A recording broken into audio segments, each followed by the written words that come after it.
Most founders are stuck in the wrong game, pricing based on time and not value. They work harder and not smarter. And when it's time to scale or exit, they realize they built a business that's undervalued and unsellable. Today, we're fixing that. And if you're afraid to charge what you're worth, or you think your industry doesn't work that way, this conversation will challenge everything that you know about business. Enjoy today's episode.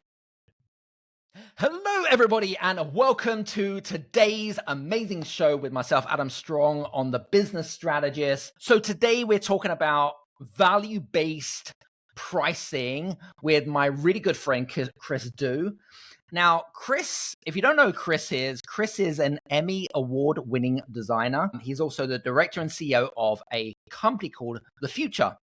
And The Future, basically, their mission is all about online education and to help them teach 1 billion people to be able to basically do what they love, right? That's what creatives do. That Chris is from the creative industry. And, you know, it's really interesting. I was just speaking to Chris offline. And one of the things that I love about Chris is just his authenticity and the way that he presents himself and his ideas. They're just so thought-provoking. He's very intuitive, very curious, and the way that his aura and his energy, I just love. And I want to give a big shout out to my good friend Jasmine Alec, who we share very good friends with. And Chris and Jasmine have been on numerous collaborations and podcasts and YouTubes. So that's kind of where I discovered him on his feed. So Chris, welcome to the show, man. Thank you, Adam. Adam, I don't know if you know this, but you have a superhero name, Adam Strong. So what is your superpower, sir? Or can you reveal that to us mortals? So listen, I'm looking forward to today's conversation. It's going to be a great show, I think. Well, if it started out like this, and you got to wonder, how is it going to end? Absolutely. So the viral clickbait is wait to the end. Wait for the ending. There you exactly. Go. Absolutely. 100%. So listen, Chris, I mean, I have probably watched at least a dozen clips of you on YouTube and on your podcast. You had a great podcast, by the way. I think you're on about, what, 350 episodes, is that right? You would know better than me. I have no idea. I'm giving him the coaching. Oh my God. Yes. Yeah, of course. Okay, cool. Yeah. And I mean, we hang out in the same circles. I mean, you had Daniel Priestley a couple of times, and big shout out to Dan, because Dan was actually one of my first mentors about 15, 17 years ago. So there you go. See, big shout out to Dan. Yeah. But anyway, I want to jump straight in because I know that we're going to touch on a subject that a lot of the audience are probably going to be. I'm going to address the elephant in the room straight away. So we're going to be talking about value-based pricing, first of all. And I know that most founders who know what value-based pricing is, like most of us, especially established businesses, they know what value-based pricing is. Yet they still have this resistance to wanting to go and stay with the whole kind of hourly rate, fixed fee type of mindset, right? Yeah. What's holding them back? Like realistically, is it self-worth? Is it a lack of confidence? Is it their offer? Or is it really something deeper? I'd love to go into that. Okay, let's do that. So I find that there's two types of people in the world. The first type they do what they do because they lack information. And when they discover a new way, when they read a book, they hear a concept, they are like, wow, that's a better way than the way I'm doing it. And they take immediate action. And then there's a second type of person who, despite receiving copious amounts of new information, they're just like stuck. And it's not like they're bad people. It's not like they're dumb or anything like that. I think they have some kind of belief systems that prevent them from taking action. And the most broad way I could describe this is we have a worldview. Let's say you're 35 years old, for the sake of what I'm about to say. So for 35 years, you've existed on this planet believing something to be true, whether it's about like whether you shouldn't get wet when it's cold, or eating certain kinds of food will lead to a certain kind of result, or whatever it is. You're kind of living in that world. And when somebody presents you a piece of information that totally rocks your world, your default response is, that can't be true, because if that's true, I've been doing this the wrong way the entire time. And my worldview isn't ready for that. It's too fragile right now. So they're not quite ready. So as I've discovered, for many years, I would teach people the informational parts, like here's how you do it, here's why you do it. But I wasn't really addressing the belief systems. And until you kind of tackle the belief system, the people who are of the second group, they'll never get past that point because they just can't adopt a new identity that says, well, the world's changing. There's new information all the time. Why would I want to stick with what I've known for 35 years? It's a convincing act, or kind of trying to convince them that, the other way is slightly better. But I guess it's only better from your perspective, right? Well, I think it's about your identity Mm-hmm. and your attachment to that identity. I have a couple examples. I'll give you one, and if you want, I'll tell you the second one. Sure. There's a young man. He's been on our show many, many times. I work with him. I consider him a really good friend. And he dresses a certain way, very casual. He grew up in the South, and he has a lot of hip hop influences, and that's great. And so one day I said to him, do you want to always present yourself this way? And he goes, what do you mean? Like very casual t-shirt and joggers. He goes, but that's who I am. That's my identity. I said, well, when you go into a business meeting, is this how you want to present yourself? Because what you're communicating, what you're signaling to a lot of people is, I'm a very casual, easygoing guy. So if I have a lot of money to give to somebody, I don't always feel safe giving it to an easygoing, casual person because they might casually miss deadlines. They might be casually late for a meeting. They might casually assume my goals aren't really that serious. And his first response is, but that's who I am. And I had to really tackle that belief system. I said, well, let me ask you this question. If you go to an Asian person's home, especially a traditional Asian person, you take your shoes off at the door. That's how we do things. And I said, would you take your shoes off? He goes, of course. I said, why would you do that? All your whole life, you walk in your house with your shoes. You might even sleep on your bed with shoes on.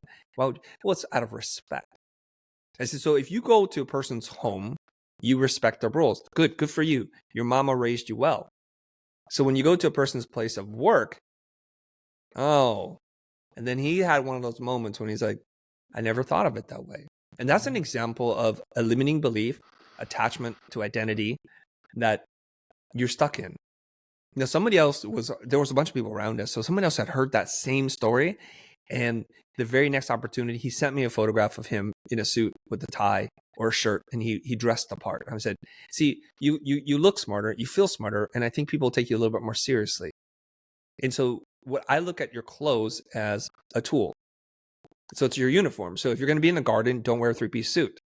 And if you're going to take out the trash, don't put on your Sunday church clothes. It doesn't make sense. But these are tools, and you're communicating using tools to do a certain thing. Mm-hmm. Be mindful of that. That's all. Unless you're Sir Richard Branson, of course. This doesn't apply, right? Well, that's a different thing then. You know what he's doing? He's signaling to people, I've already made it so far beyond. My highest desire right now is to be comfortable. Yep. And I can do that because I sit on a mountain of accolades and accomplishments. But if you try to jump to where Richard is, you have problems. This is a big mistake that a lot of people do. What they do is they emulate what somebody who's successful is doing now, not what they did to become successful. They're copying the end, not the beginning or the middle. Yeah, good point. Love that. Very cool. I love this whole belief system thing. So I do believe that there is a lot of, there's a massive need to address the emotional and mental resistance with regards to value-based pricing more than anything else. I think that's the biggest thing that needs to be addressed. Would you agree? It is one of those things. There are, like, we look at any business, there's basically 3 things that we have to do really well. And all businesses are similar in this way. You have to have an ability to generate leads or new customers or clients. It doesn't matter if you're an accounting firm, a design firm, or you sell widgets. You need a way to acquire new potential customers. And when those customers come into contact with you, you need to do something called sales or convert them from being cold and warm to hot. So, okay, we now know it's like we need to generate leads. We got to do sales. And then the last part is we need to be able to deliver this thing. So we need systems and processes in place. Most creative service professionals focus almost all of their energy on the delivery part. And they wonder why they're broke, that they have too much month at the end of their check. Yep. Right? So that's their challenge right now. And these are unfortunately ideas that have been perpetuated in design schools. They say, if you just work on your craft, everything will work out. If you're good enough, you'll never have to explain or sell or market. And these are deadly ideas to be planting in the seed or planting in the minds of very fertile, planting these seeds in very fertile minds that then warp them in a very strange direction. What they need to do is consider this. Who is telling you this information? Because teachers live in an academic bubble typically.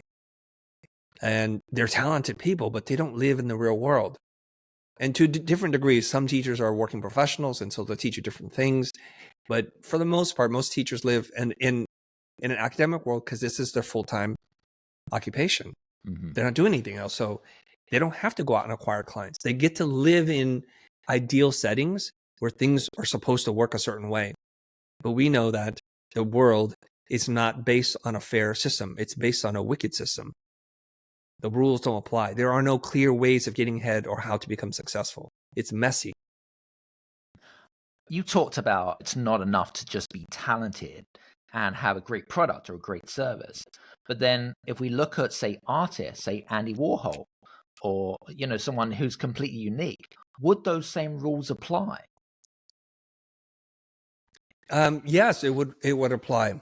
Now, what is it that you see about Andy Warhol? Because I'm a big fan of Andy Warhol. There's many books back here with Andy Warhol's work in it. So it's curious that you would pull Andy Warhol out because it's part of my wheelhouse. You're in for a trap here, Adam. What is it you see about Warhol? Well, I think it was so basically it's too late. You're stuck. Sure. In the UK, I'm sure it was Andy Warhol, or it might have been one of the other artists, where basically they just randomly, you know, put up a picture and then they're like, oh, he's done it again. Like, it's just, no one knows who the artist is. You know who I am. You know what I'm talking about, right? Yes. You talking about Banksy? Yeah, Banksy, exactly. Yeah. Sorry, not Andy Warhol. Banksy, I meant. Sorry about that. Damn. So that's a way to get out of it, ladies and gents, by the way, right? No, Adam, because I am also a big fan of Banksy. So oh my God, damn it. You are poking around in the worlds of art and design, which I know a little bit about. A lot more than the average bear, but maybe not that much. But yeah. Absolutely. All right. The trap has been sprung. What is it you want to say about Banksy? So with regards to Banksy, so from my perceptual reality is that he painted, he made great art. No one knew who about him. No one see him. No one knows anything about Banksy.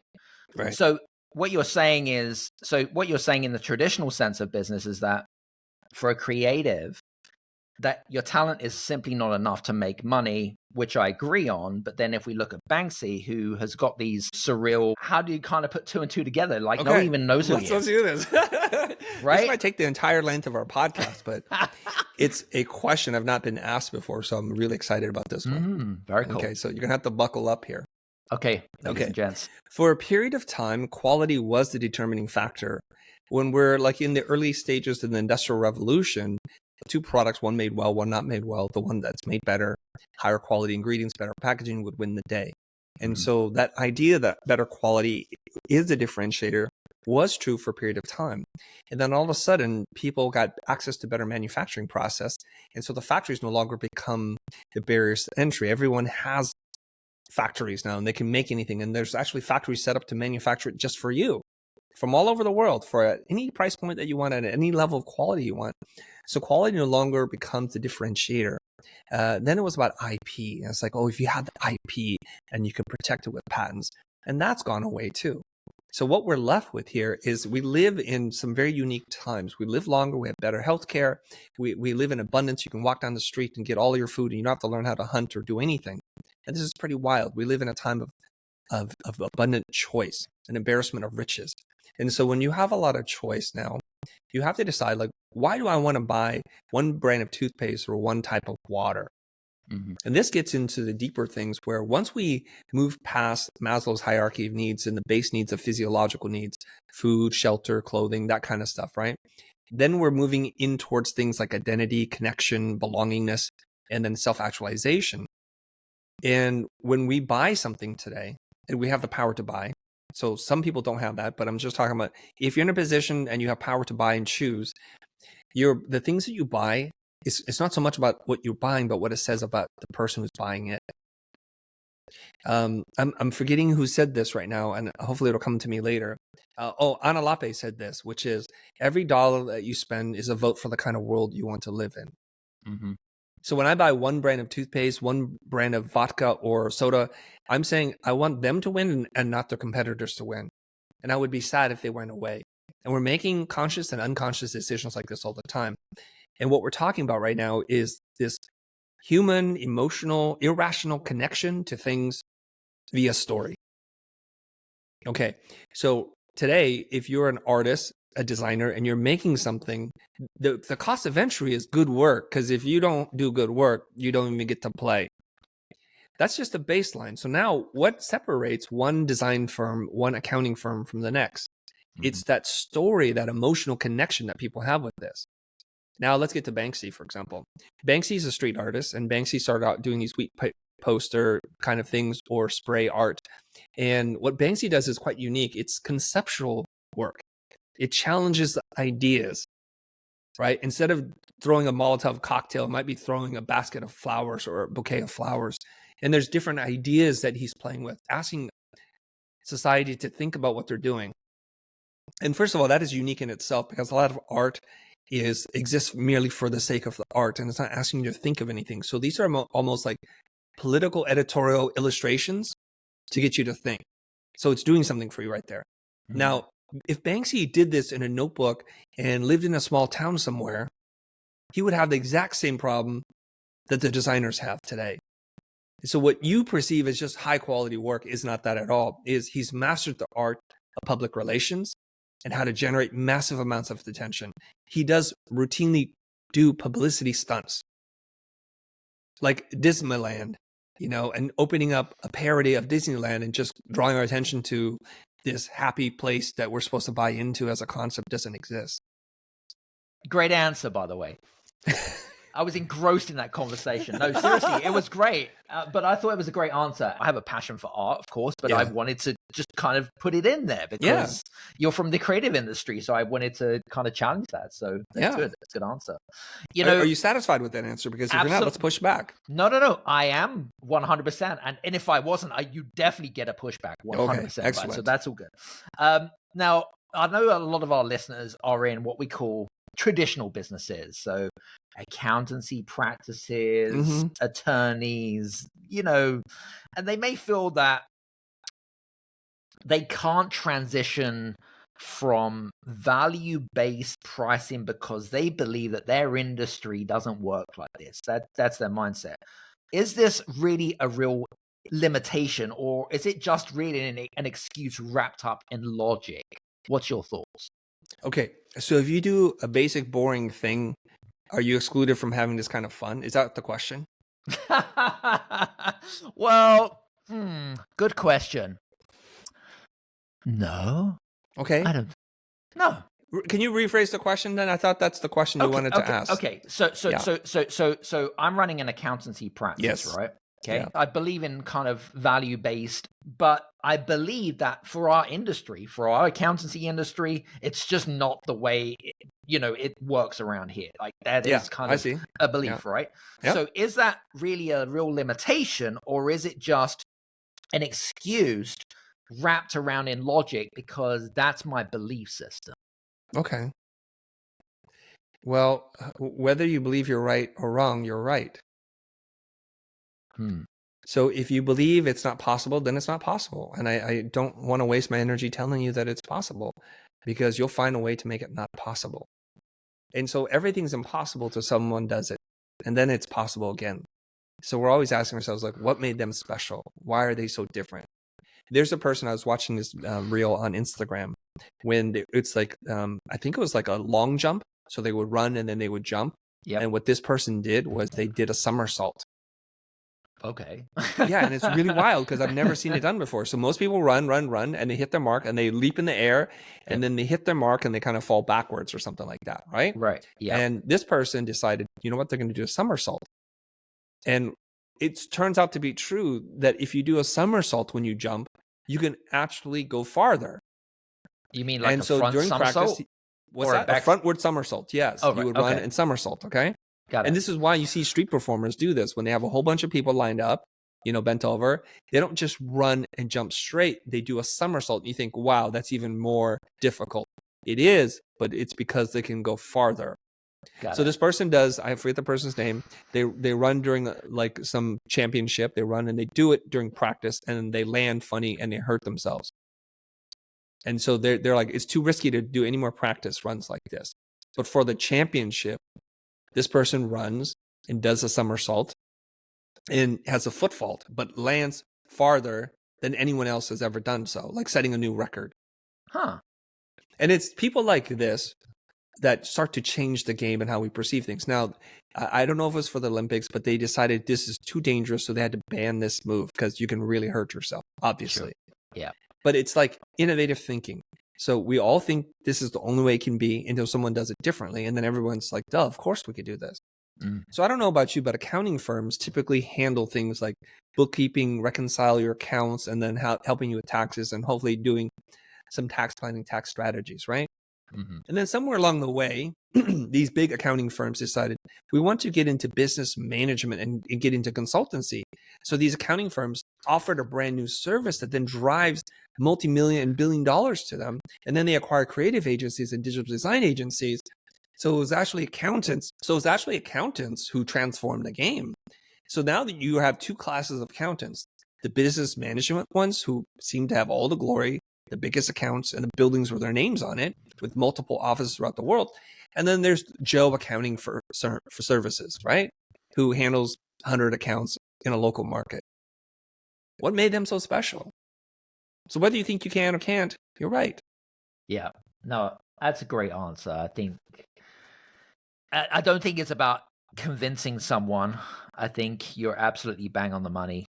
If someone's already set in their mindset and they've already made that decision, then there's no convincing anyone, right? Yeah. And you know what I find interesting is second generation people who own or inherit their parents' business. Yeah. I'll give you an example. I think they're Taiwanese, and they have a company, and they make pots and pans, I think. Okay. So they have the ability to bend sheet metal and make things like that. And then the children are Western educated, and they learn about design, and they think, wow, we have the ability to make just about anything. Why is it we just make pots and pans? And so they decide to go and make trash cans, like high-end trash cans. And it's a different market, and they're using all their manufacturing prowess, and they changed the name of the company, and the company is called Simple Human. And they took on the Germans and the Swiss in terms of making really good trash cans. Wow. And if you go to a big box store and you go to that aisle where they have all kinds of trash cans, they tend to dominate the aisles here in America, at least. Wow. So what the children get to do is they don't have to inherit the old belief systems. And actually, they're kind of bored with the old business anyways. And so they come up with innovative ideas because they weren't stuck in those patterns. Yeah. That's where innovation comes from. Love that. Some good, as a good one. I like that. I've watched a great YouTube video with yourself doing a demonstration. I think it was a small talk. I think it was at the Adobe conference that you did, maybe last year. I can't remember. But most founders struggle with they're uncomfortable, right? Kind of conversation of asking what they're truly worth around kind of value pricing. Do you have like some sort of personal mental model for overcoming that discomfort around self-belief about the whole kind of premise around what they're really worth? Because I'll be honest with you, I will put my hands up and I would say, I think practically everyone that's listening into the podcast, they have undervalued themselves in one way, shape, or form. Yeah. Right. Yes. For whatever reason, and I'm sure you've done the same as well in the past. But I don't know, from your perspective, if it was you, was there any shift that you give or advice that you give to others with regards to improving or increasing their self-worth so they can make that transition to more value-based pricing? Yeah, I don't want to get too philosophical, but I'm going to start with something to let everyone know. Like, what is money? And is money real? What is time? And is time real? These are constructs of human imagination and that we all agree to the same rules. Like why is a second and all these things. And can you ever go to the past or the future? All I know is there's just now. There's just now. And so these are all constructs. And we look at money like it's this absolute thing, and it's not. So if you kind of trace back like the origins of money, I kind of think of trade, right? So you're a farmer and I'm a fisherman. Sure. And I don't have vegetables and you don't have meat. So we meet somewhere and we say, hey, Adam, I need some vegetables. And since I have 6 fish and I can only eat 2, how about I trade you 3 for your family and you give me some vegetables? And we kind of determine arbitrarily amongst us, like, you have abundance of vegetables and they're pretty consistent to produce. So maybe I can give you more vegetables, but it's not so easy for me to catch a fish. So the fish is more costly to produce. It's an animal and I have to go find it and I have to catch it and I have to make sure it's still fresh by the time it gets to you. So we agree to something. And every time we see each other, it's very cumbersome to transact because it's like, you got to bring all your goods with you.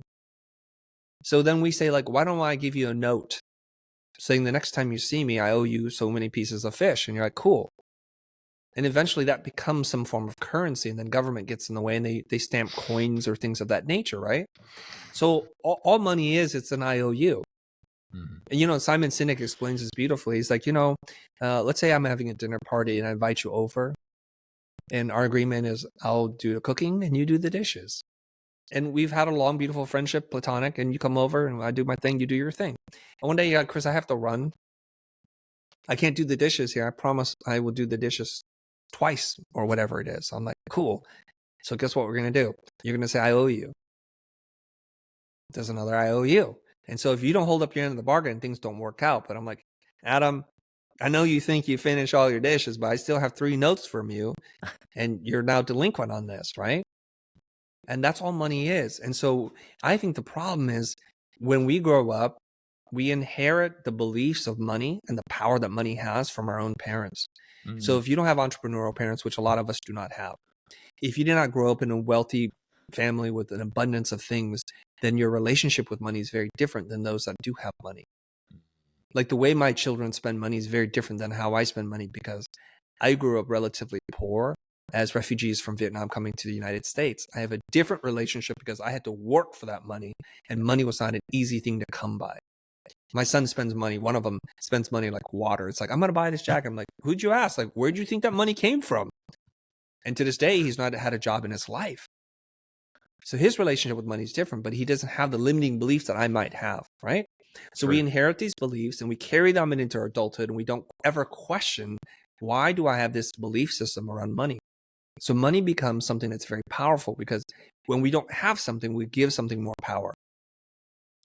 Okay, so now it gets into questions of self-worth. Okay, now here's the next part. And these are limiting beliefs.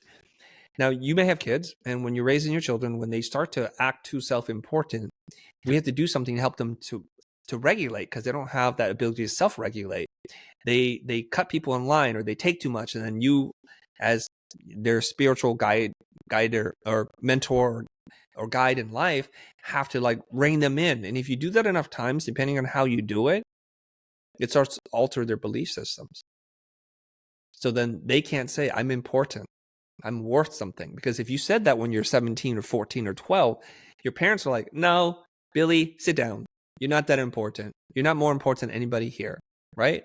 And I think it's a national sport in the UK where you just chop people down all the time and you complain about things all the time. I hear this from Brits, so I hope I'm not being offensive here. But that's not me, by the way. I don't hang out in Right. those circles, right? So just wanted But to... is it like this kind of national sport where you just complain about the weather, complain about everything? No? I think You tell me. Yeah, I mean, listen, most people that I know are always complaining about something. Yeah. And you're right, it is about the weather, or it's about politics, or it's about how the country's run or not run, or some Right. bullshit like that, whatever. Yeah. It's like pointing out problems, right? Misery loves company, is what I like to say, right? Yeah. And there's a lot of misery there. And I think it has a lot to do. It has a lot to do with like perhaps the amount of sun you get to see. Yeah, that's because true. As you go to the equator, where food and fruits is literally falling off the trees, people are living in abundance. They have a much more joyful culture. They may not be good planners and build for tomorrow, but they're living in the moment. They're very happy. They have more sex. They eat food and they celebrate food, and they take longer naps, and they just live life to the fullest. Maybe not great planners, right? But when you move away from the equator towards colder climates, people literally have to plan, because for thousands or hundreds of thousands of years, if you didn't plan, you die. And so that kind of like, we have to put that into context too. So I'm not trying to like talk bad about any group of people, but if you're of that group where you're like, you know what, things are finite, I always have to plan, and it's better to be prudent, and money has a grip on you, it's very hard for you to talk about it in ways that are healthy and neutral or objective. And what's really interesting to me was, many years ago, I was working with my CPA. His name is Steven. Really bright man, obviously. And I was talking to him about like, oh, we're having some challenges with money. Everybody wants a raise. And how do you do this? And he took all the emotional anxiety, the stories I was telling about the money and what people wanted, away. And he goes, okay, let's devise a system. Let's look at how long people have been here. Let's look at the money that we have available, and let's kind of figure it out. So he took all the angst that I had and just made it mathematical, which of course an accountant would do. And I was like, wow, this is so good, Stephen. So you could just talk about this. You can say, Mary or Bob or Kate, this is what I have. This is what you've done. And this is what is available to you right now. And that's it. Took it all away. And I think that's really beautiful. So when we're talking to prospects, to clients, and they have money, like, let's not tell us the story that all this money's got power over us and I don't deserve it and who am I and I'm getting too big for my boots or whatever it is that we say, you know? Yeah. Why do we gotta stop doing that? Yeah. It's kind of like self-sabotage in a way. Do you know what I mean? It is self-sabotage. Yeah. So I hear you. We talk ourselves down. No, we do. You're absolutely right. We talk ourselves out of something as well. Yeah. Many times, over and over and over again. And it gives us an excuse not to move forward. That's where perfectionism and procrastination kicks in, I guess. So I'm going to give you a life hack here. Okay. Because people are like, okay, put the razor blades down, everybody. Yeah, just put it to bed. Let's go. You know, it's dark. Let's not close the shutters and hold on. Here's what we do. If we watch a game show, and if the game is to go get money, it's fun to watch. All the stress is taken away, right? And we can see how people negotiate. Like, there's a show called Deal or No Deal, and people are always trying to trade it for the better deal. I love that show. By the way, right? we invented that show. You know that, right? You've invented a lot of things, not just that show, right? And then we popularize it and make it better somehow, 100%. I think. Right? So Deal or No Deal, I'm like watching. It's kind of fun, like deal, you know, you could do this. And they're like, who cares? It's all fake anyways, right? You didn't have any money before you played the game. And if you walk away with a couple $100,000 or 50 grand, that's a lot of money. Yeah. And so the audience gets to live vicariously through the characters or the people that are on TV saying deal, you know, and they win and we're so happy for them. What if we just looked at life like a game show? And we took that power away. And we say to ourselves when we talk to a prospect, before I had this meeting, my life was just fine. So if nothing comes from this meeting, my life will be just fine. Priestley likes to refer to this as the with or without you energy. I'm good with you. I'm good without you.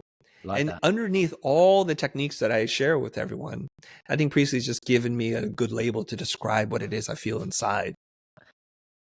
I'm not eager to do anything because I'm good with you. I'm good without you. I'd like the money, but I also like my freedom and do whatever the heck I want. Yep. So I'm not going to spin myself out of control. Now, I'm only going to agree to do this deal if it feels really good for me, if it gives me joy to do this deal. You know, that really, if you flip it on its head, it kind of gives you this sense of empowerment more than anything else, rather than kind of having this sense of emotional attachment to the outcome. Does that make sense? Yeah. So I'm completely detached from a lot of things.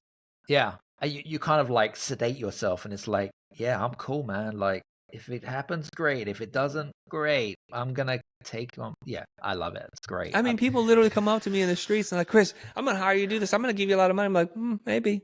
I don't know. Chris, we're going to get you to speak at our event. You're going to be the main headline speaker. I'm like, am I? Maybe. I don't want to get drawn into that. Yeah. My life was just fine as I was walking on that street. There'll be another question to that anyway. Okay. But So let me add one more thing. So if you just treat life like a game show, it's just a game to play. And sometimes you win and sometimes you don't win, but you're still the same person. And the stakes are not nearly as high as you think. You're going to be fine with or without it. Number two is I want you to imagine this. Whatever it is that there's a financial deficit in your life, imagine tomorrow someone gave you a guarantee to pay off all that stuff and get rid of all your debt and to give you enough money so you can get ahead. Not to get filthy rich, but just to get ahead. How would you conduct yourself? There's a great story. I think it's in The Power of Self-Confidence written by Brian Tracy, where he shares this story. Can I tell you the story? Go ahead. All right. So there's a man who's been running his business and he's made some poor business decisions and you realize he's going to go out of business and he's like about to give up. He's made some bad decisions. So he goes for a walk in Central Park and one cold night, he runs into this gentleman and the guy looks really familiar to him.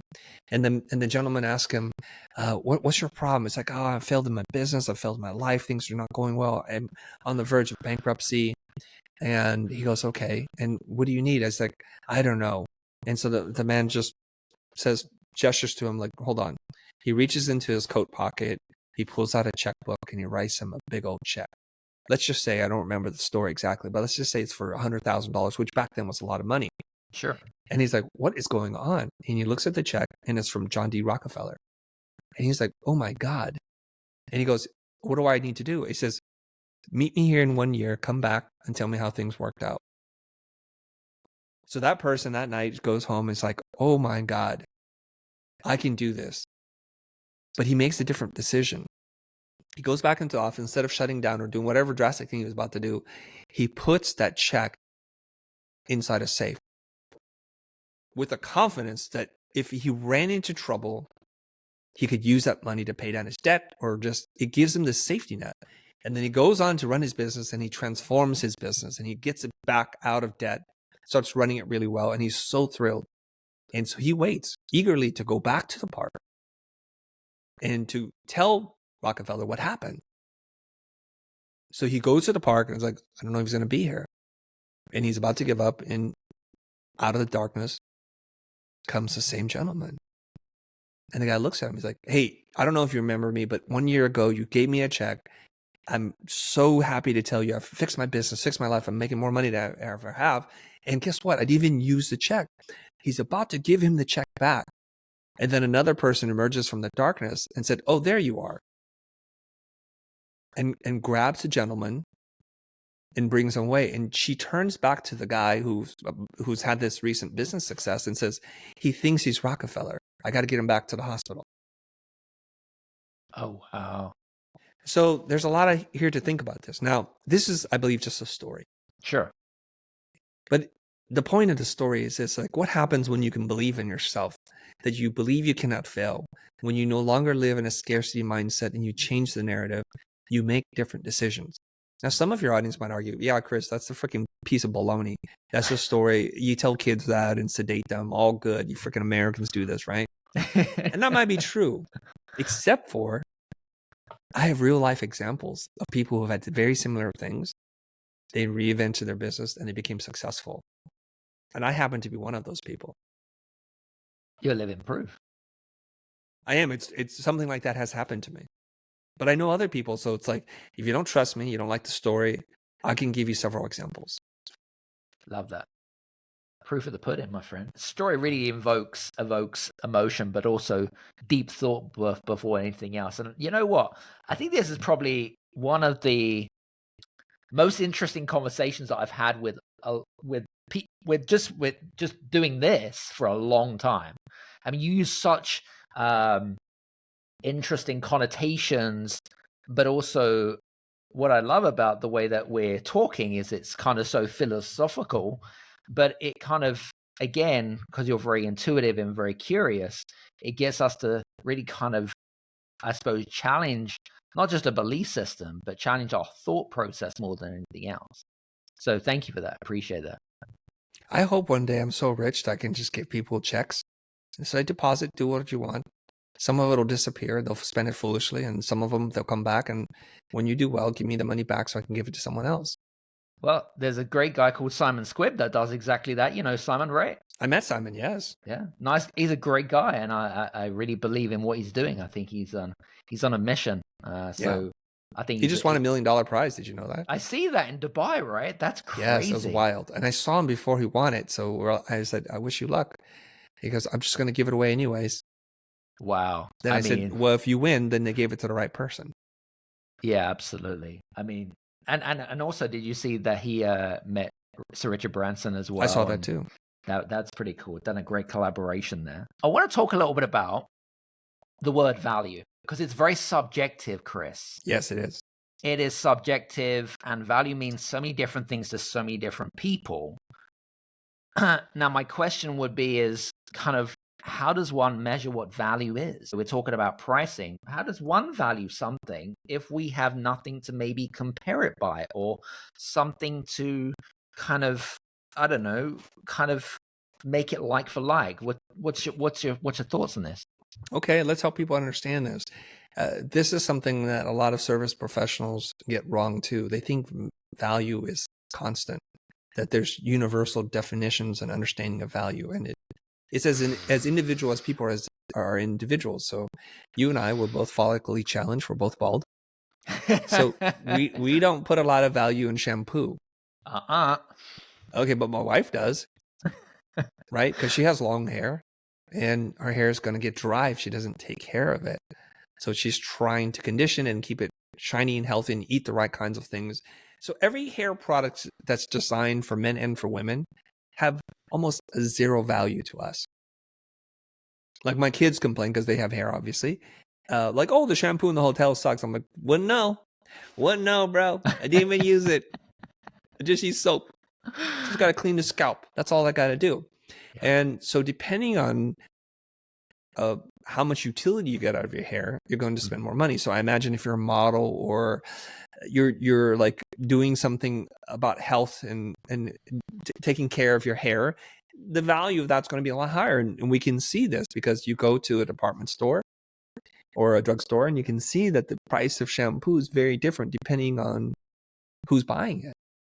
So they make a different product for a different kind of person. And here's the funny thing that I guess the big secret people don't tell you. The same chemist makes these shampoos.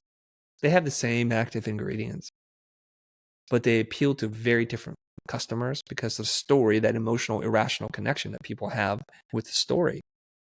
And so some people play video games, and when they play video games, they give you unlocks, depending on what you do, for different skins, different colored gun, different camo pattern, or something like that, which affects 0% of the game.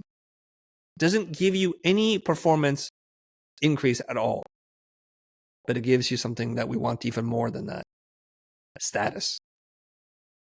You got the golden gun, you have the Arctic camo, you have the Alpha XYZ helmet. You look so cool. Never seen anybody have that before. And this is in the virtual space. So you'll spend countless hours of your valuable time to acquire this, or you get into the gray market and you can buy it from somebody who's already earned it. You meet them in a room, they give it to you, and you give them real money.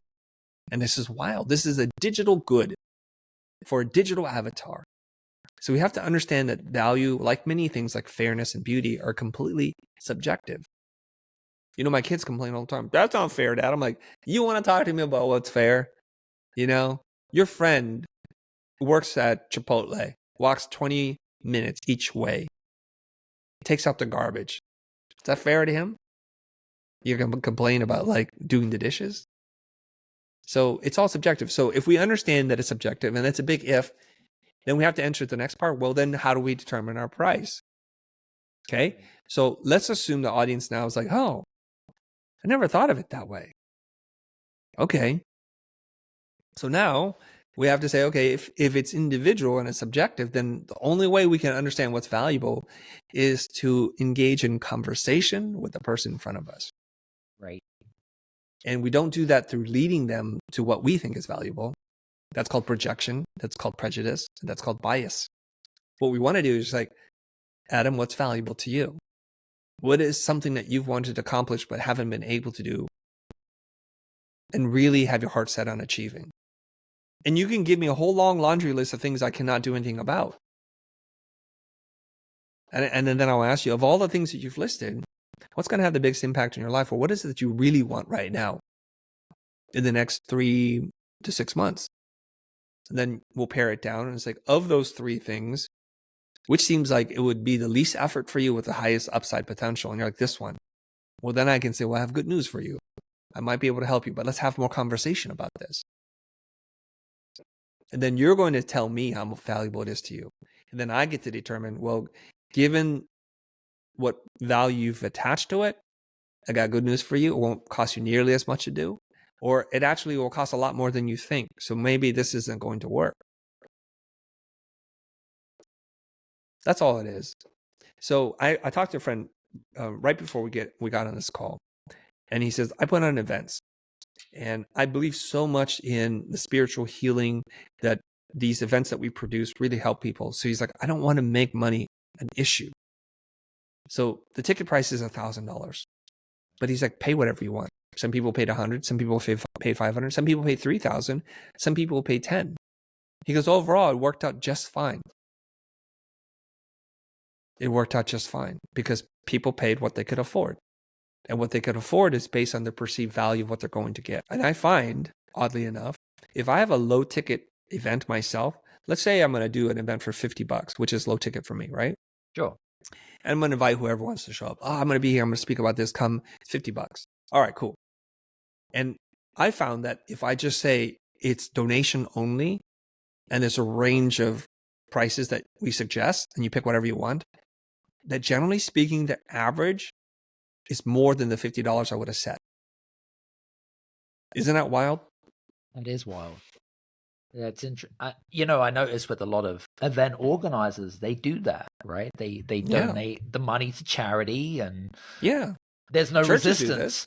That church, exactly, right? What do you think that is? We have a long history of attaching value to labor.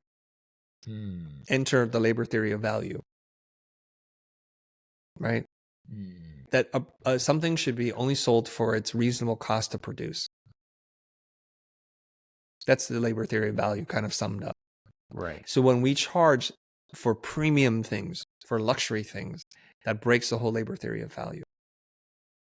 And oftentimes when we complain like, oh, that's not worth it, that's only $10 in materials and it only took you an hour to do, we're stuck with this because so much of our language and language, like words shape worlds, the language around how we talk about money is often tied to labor or time. What's your hourly rate? How much is that an hour? What do you charge for this? It's all based on that versus what is it you're trying to solve? I remember watching the YouTube video where you shared the example of the logo designer. Yes. Which is a classic, especially in the world of Fiverr and Upwork, which is, we all know those types of platforms which you can get a logo designer for like $20 or whatever it is. But then what distincts someone that charges 36,000, right? For a logo, whatever it is, right? Or a million. Or a million, or whatever. That's right. It's crazy. You sound pretty shocked when you said a million. Well, no, or it could be really. a bargain. It's a bargain in some instances. Absolutely, especially if you're likes of Coca-Cola or something like that. Not that I'm saying we're going to go and reinvent that. Yeah, absolutely. Yeah. Interesting. So I'll give you one more example, okay? Go ahead. This will shock you, okay? You make content. You're over 1,000 pieces of content into your podcast. Do you post anywhere else? Mainly LinkedIn, YouTube, a little bit of X, and the email list. Okay. So here's my next question for you. As you're making content, is it important for you to build your personal brand? Not to push it naturally and organically, yes. I'm not talking about the means, but is it important for you to have a personal brand where people come to recognize you as a person who does X, Y, and Z? Yes. Okay.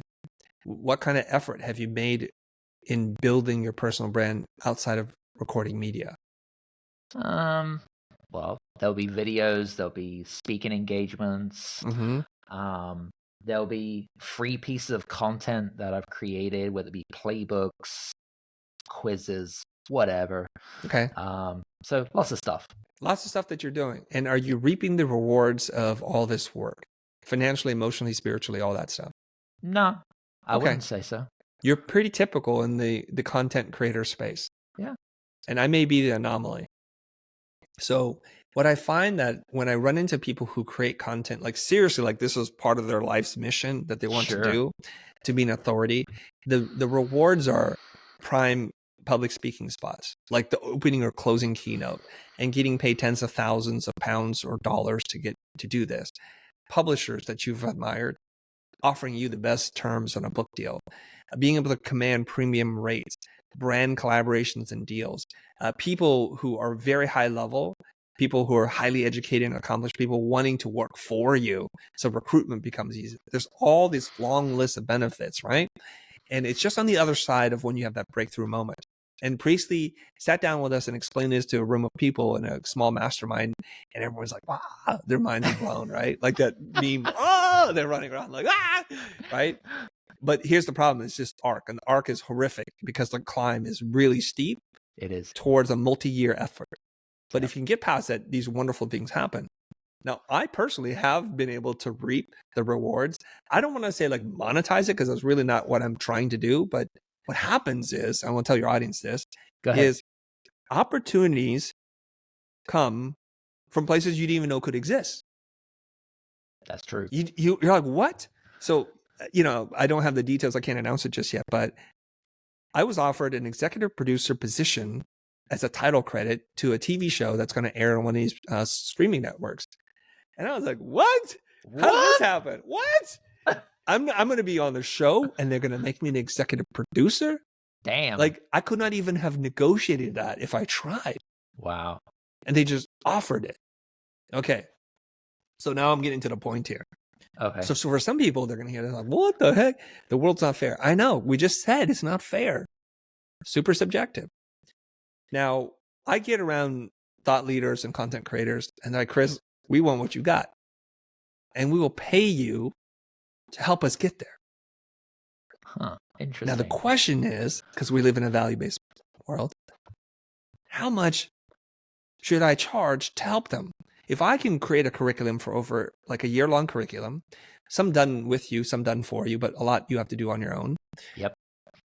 And I can't promise that you're going to be the next XYZ, but I can give you the best shot at it. Now, the question for you, and this is all long story leading up to this point. This is the most important part. Dun, dun, dun.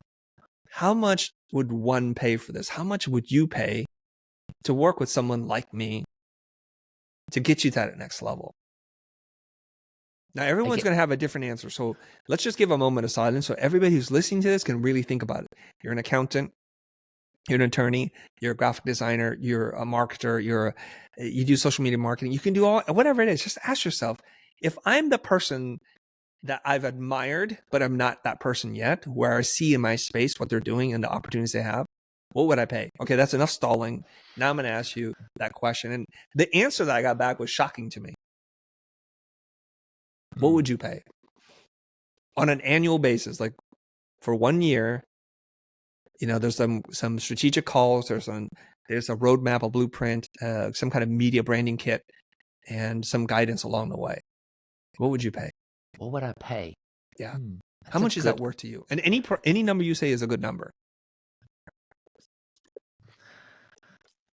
Well, I guess I need to then think to myself, like, okay, what does that look like? If I get this value, what does that look? What is the big dream and desire that I actually want to achieve in the first place? Yeah. Like, and how long is it going to take for me to get there? Yeah. So that's the question I'm thinking to myself straight away. That's fine. That's good. So we're thinking out loud right now. Right. So that's not just dead silence, dead air. It's good. There's no tumbleweeds here, right? Right. So that's like kind your of dream list of guests. Not only asking them, but they ask you to be on the pod. Yeah, I mean, that would be pretty good, right? That would be pretty cool. Yeah. What would that be worth to me? That's a really interesting question. Just for a year. We're not saying that at the end of the year you're all good, but just that first year. And this is like a grounded exercise, not just an intellectual thing that we're doing here. Sure. And then you'll say your number, and then I'll tell you the rest of the story. Take as long as you want, or articulate as much as you want to do.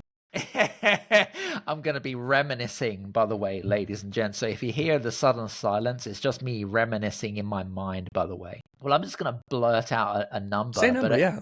I'm just going to put it out there. And I think, and again, my number would be based on what I feel from my perspective, but then from other people's perspective, that's okay. We don't care about what other people. We're just talking to Adam Strong right now. Just Adam Strong. We only care about you. Yeah. So I think for me, we'll just put out 30 grand. How's that sound? That sounds great. There you go. I told you there's no wrong number. No. Okay. Now, some people in the audience, and this is going to be lovely. So I don't know where you post and share this. If it's on YouTube, drop in the comments what your number is and what your reaction to what Adam said. Okay. I'm going to prompt you for engagement right now. That's okay, by the way. No judge. There's no judgment. No judgment. Right? It doesn't matter. We have to tell everybody there's no right or wrong number. No. And I'm trying to prove a point here. And hopefully I'm going to land this plane. Yep. And that there's a good chance that some people will say the same number, but there's a better chance they'll say a wildly different number. Some people will say worth nothing. I don't care about all this social media tomfoolery. I could care less about being a person of influence or being a thought leader or quote unquote influencer, whatever it is that you say. True. And some people say a much higher number, saying, if you can help me get there, and because I need a plan, because I've been struggling, I've been working this for years, I've been dumping all kinds of money into this and it's not working for me. Okay. They're going to say a much bigger number. So here I am at a fancy restaurant having dinner with somebody, and these two women who I was just very fortunate to sit next to, who are powerhouses themselves, said, Chris, if you could do this, I'll pay you somewhere like between $36,000 to $48,000. Okay. I'm like, okay. So you're in the ballpark there, Adam. You're really close. And so I'm smiling and everything. And there's another gentleman, I don't name his name, but he was sitting to my right. He's hearing this whole story. He taps me on the shoulder. He's like, Chris, don't let them fool you. They will pay you $100,000 to do this. Do not accept 1 cent less than that. They can afford it. They want it. And you're the guy to do it. And so it's interesting because I hadn't even thought about the business model. I'm just having dinner with some people at a room full of millionaires and very influential people in themselves, right? Right. And I love being in rooms where like I'm doing well in my life, but I'm the poorest person there. I like being in those rooms. I love that. Right? You picking up the bill. I'm not paying. No, the bill is like somebody already picked it up. It was not even a question. The bill is gone. There's no bill to see. Okay. There's just a thank you to whoever like gave you that look like, oh, you got it. Thank you. So it's kind of real interesting then. This is a prime example of value-based pricing. Each person is going to have a very different answer. Yeah. And if I told you I'm going to only charge this amount, for some, it'll be too cheap and it's not worth it to them because they're like, I need something more bespoke than that. For some, they're going to say, that's freaking outrageous. Who are you kidding, Chris Do?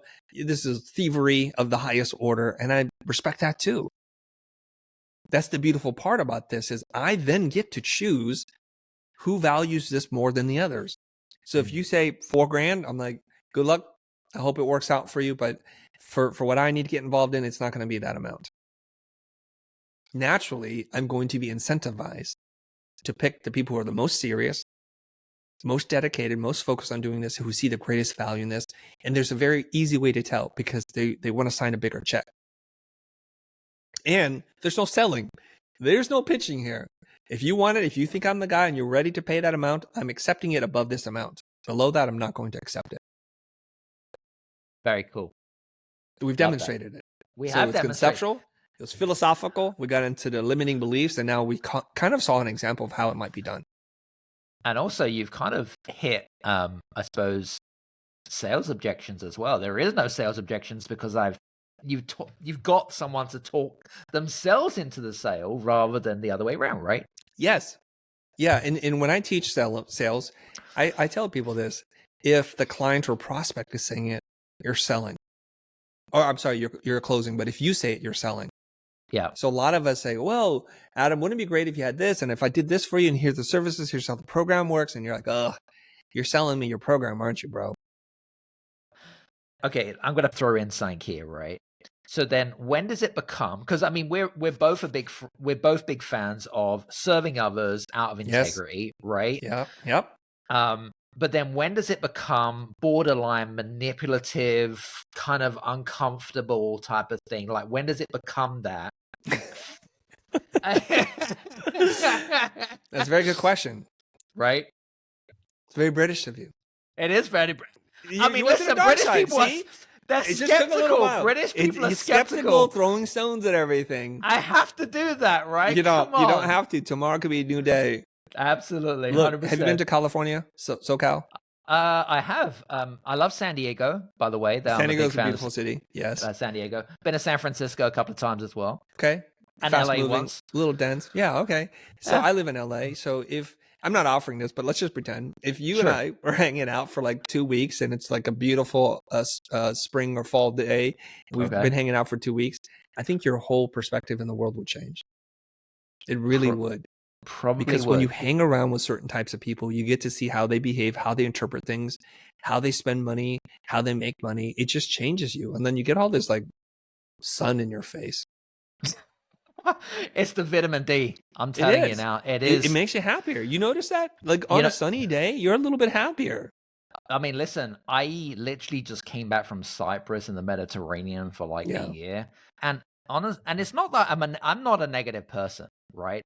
But you can, I mean, and Dan Priestley talks about this. Your environment dictates performance, right? You know, the more people that you hang around with, the more that you kind of copy their behaviors. Yeah, yes. Right? Jim Rohn has a beautiful line on this. He says, "You are the average of the 5 people you spend the most time with." Amen to that. We cannot argue influence. Nope. Subconscious and conscious. Like when your friend dresses a little bit better, you're like, oh, how'd you wear that? I didn't know that would work, and I'm gonna try that too. Conversely, your friends are like, let's go drinking. You're like, okay. 10 drinks later, you're like on the floor. You're like, what happened? You're like, well, your environment will influence you. No one has that much self-control that they cannot be influenced by their environment. Otherwise, why be around people? Why be around people if you can't learn from them? Okay, let's get back to your dark, pessimistic, negative question, which is, when does this get to be manipulative? Okay. Yeah. Now, what is manipulation? Is manipulation a negative word? I'm just curious. Well, for me, manipulation is kind of getting them to, I suppose it's kind of pushing your own agenda on other people, right? Right. That's called selling, by the way. Okay. So manipulation is doing it unorthodox or unethically. Okay. That's kind of, for me. Okay. Let's do this. Unorthodox. Let's do that. Okay.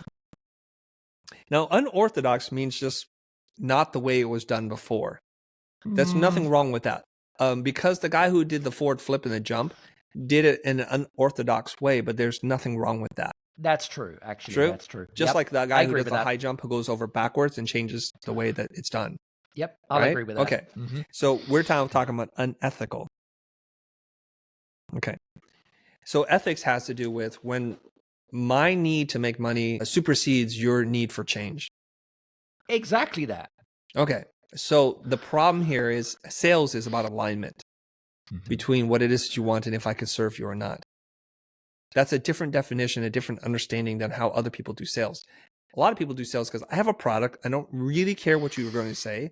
I will falsely pretend to have an engaging conversation with you, to ask you diagnostic questions. But no matter what, I want to sell you a box of donuts. It doesn't matter what the conversation is like, because when I have donuts, I want you to buy donuts. So the kind of questions I will ask is, hey, are you craving donuts? You're like, no. But you have a sweet tooth, right? No. But you've worked really hard, so you deserve a good treat, because most people like you need a treat like this to remind yourself of why you work hard. That is manipulative. This is my need to make money that supersedes your need to have transformation. Yep. And that's the problem with how a lot of salespeople do things. So I'm not trying to be coy. I'm not trying to be aloof or better than people, but I go into the room like, I don't know if I can help you. I don't know if I need to speak at this event. There's nothing I want from you right now. And if so happens that you and I are talking, that I see that you want something and you've been unable to get it and it's important to you, I have an obligation to share some resources with you, I think. A book, a video, a coach, a program. Some of it has to do with me. Maybe none of it has to do with me. And that's how we do this. But I want to get into this idea of manipulation, because people are like, isn't that manipulative? So usually when people use that word manipulative, it has a negative connotation to it. Agreed. But let me just challenge that a little bit too. Sure. You and I we're no spring chickens. Sometimes our body doesn't behave, right? Like our knees are like achy, or sometimes you get up and have They you ever buckle. thrown out your back? Not really. That's good. Actually, You're very fit. but You're strong. but actually, my shoulder and my hamstring, it's Tight? it must. Yeah, it is a bit Tension, tight. right? Yeah, me too. It is tension. Okay, Yeah, cool. yeah. Okay. So you're going to go to a masseuse or a chiropractor, and what are they going to do? How do they help you? They're going to manipulate your body. They're going to stretch your hamstring, and they're going to push you into painful parts because they know they need to break up the tissue, and they need to then help it heal, to jumpstart the healing process again. Like micro needling does that. Like small trauma, like working out, rips your muscles apart so it can grow back stronger, but doesn't rip it to a point in which you have a tear. There's a delicate balance there, right? And you know this from the fitness industry. So Yep. when somebody manipulates you that way, you're totally fine. And you go and play tennis, you're doing pickleball. That should be a little on trend. You're doing pickleball and you want to be playing in a tournament. So you work with a coach and they watch you do your swing. Like, you know what? Put your foot here, and you're where? And they kick your foot a little bit. So like there. And when you swing, they grab your arm, do it this way. They're also manipulating you. So when people manipulate you for your own good, for what it is that you want, not what they want, we give them a tip. We don't just pay them, we give them a tip. So manipulation isn't bad, except for when you manipulate people from what they want to what you want. Then it That's becomes the difference. bad. That's where it gets unethical. Got it. Okay, so if you're like Chris, building my personal brand's not important. I don't care. I just want to like make podcasts and throw them into a black hole and never reap one benefit from this ever. I'm like, cool. And it's worth nothing to me. I'm like, well, aren't you? And then I start to use high pressure tactics to like convince you or persuade you. You may get the sale, but you're going to create a lot of tension in that person, and they're not going to feel good about the process. They may say yes and give you the deposit and enroll in your program, and then do a chargeback and get their money back, and then write negative reviews about you. That's usually what happens when you manipulate people to do things that they don't want to do. Yep. And we can feel that. We know here something is wrong. We know here before we know here. I'm gesturing to my heart or my gut versus my head, right? Yep. Like your mouth says yes, but your body says no. We know this. Yeah, I agree. I'm a big fan of energy. I'm sure you're the same. Like you can feel it, right, in the air. Even if you're speaking virtually, or even better, face to face, you generally can feel this kind of like weirdness. It's like this doesn't feel kind of right. Yeah. And I even know if I look at it like feeling like I could just listen to it. Yeah. When you say a pregnant yes, there's a stammer in your voice like earlier today. I'm like, oh yeah, you're not fully bought in on that, are you? I could tell. Because I heard this the other day on a Stephen Bartlett interview, and she says, the body lives in reality. It's only the mind that knows how to lie. So when you're not telling the truth, when you're scared, the body lives in reality. Your body has a reaction to that. So when somebody's like, yeah, I'm really excited to move forward, look at their body. Listen to their tone of voice. Listen to how they phrase things, because that'll tell you the truth. Let that dwell for a bit. Listen, Chris, this has been a great conversation. I think we could speak for hours, but I know we don't have hours because I'm very mindful of your time and stuff. Just before we kind of wrap up today, I'd love to know, maybe tell the audience like what you're working on, like, because I mean you're busy, you're traveling, you're off to Singapore, you're off to the sunny UK. I say sunny UK. The Mediterranean. Well, like, the sun does come out every once in a while. Yeah, but just not between December and February. Yeah, I mean, listen, you're collaborating with lots of great influencers. We kind of hang out in the same circles. I'd love to know what you're working on, man. Yeah, so the program that I'm developing, there's a couple of things. I do a series of workshops. Right. And as you can tell, there's things I'm very passionate about, things that I have a philosophical point of view on. One is personal branding. Two is sales. Those are two things I'm working on right now. And I tour, I go to different cities because people are like, man, you're never around. I'm like, you can get on a plane. there's this thing. It's a modern invention. It's called the airplane, and it flies from place to place. But you know what? I come to you. I'll come to your hole in the woods. I'll come to your town. I'll do whatever. Okay, so that's what I do. But then I realize you get a little bit of that in the workshop. You're very excited, and we do some work together. Some of it's transformative for folks, but then they're like, how do I develop this over time? Because we know it takes at least 90 days to form a habit. Yep. I have a coaching community. It's called the Future Pro Group. Currently, it's very affordable. The prices are going to double really soon. So those are the two things I work on. I do workshops, and then I do group coaching. There are 277 members in this group coaching program called the Future Program. Very cool. And by the way, that's future with no E on the end. I just wanted to point that out, right? Yeah. If you want to get fancy, you can say the futur, but it's the future. We couldn't afford the E. We ran out of money. That's all it was. Listen, guys, if you were interested in learning about, joining Chris on a workshop, finding out a little bit more about his coaching and stuff, we're going to pull the links below. So if you want to reach out to him or one of his team members will reach out in due kind, and just mention the podcast.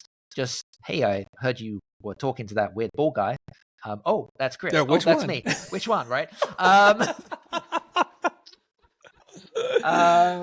But yeah. So there you go. And he'll put 2 and 2 together, ladies and gents. So listen, Chris, just want to say thanks, man. This has been a ball.